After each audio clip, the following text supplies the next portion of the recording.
All right, let's just jump right in.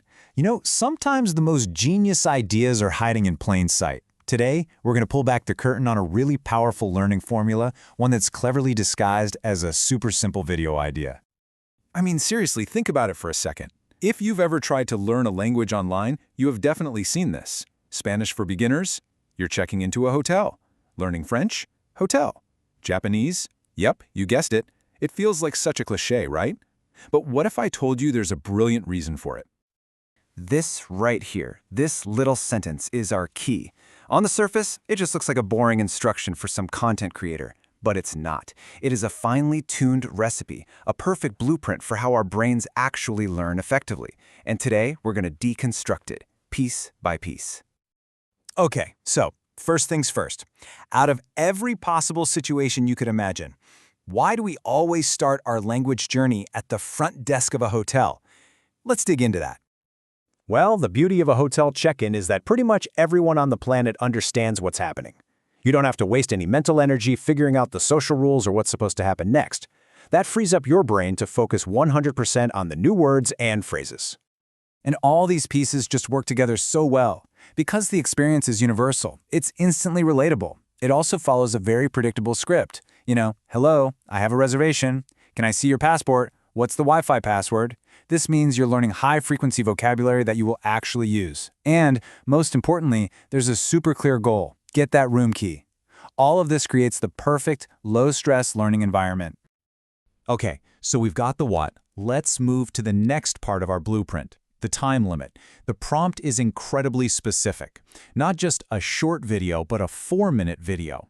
Why is that number so important? 4 minutes. That is not an accident. This isn't just about making content quickly. Not at all.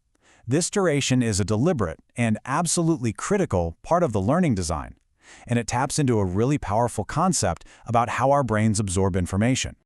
And that concept, it's called microlearning. It's this whole idea that our brains are just way better at absorbing and holding on to information when it's given to us in these short, intense, manageable bursts. It's the total opposite of, say, a 2-hour lecture where your mind is going to wander off eventually. And let's be honest, our attention spans aren't exactly what they used to be. A 4-minute lesson, well, that feels achievable. You're so much more likely to actually start it, finish it, and remember what you learned because it doesn't feel like this huge, daunting commitment. It just respects the way we live and learn today. So we have the perfect scenario and the perfect length. But now we get to the final piece of the puzzle. And honestly, this is the most important part. This is the secret sauce that separates just watching something from truly learning something. I'm talking about the questions.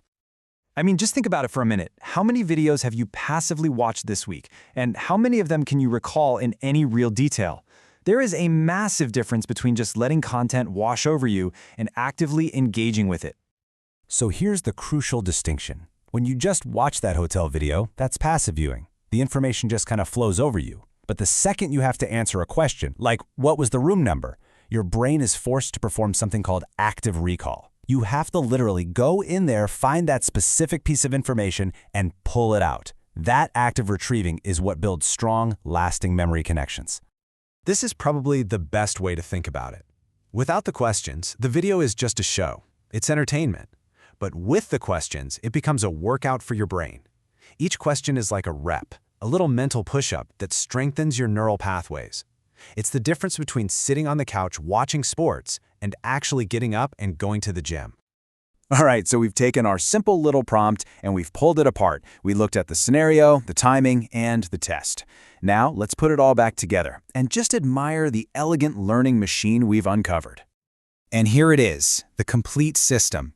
You start with the right context to make learning feel easy and natural.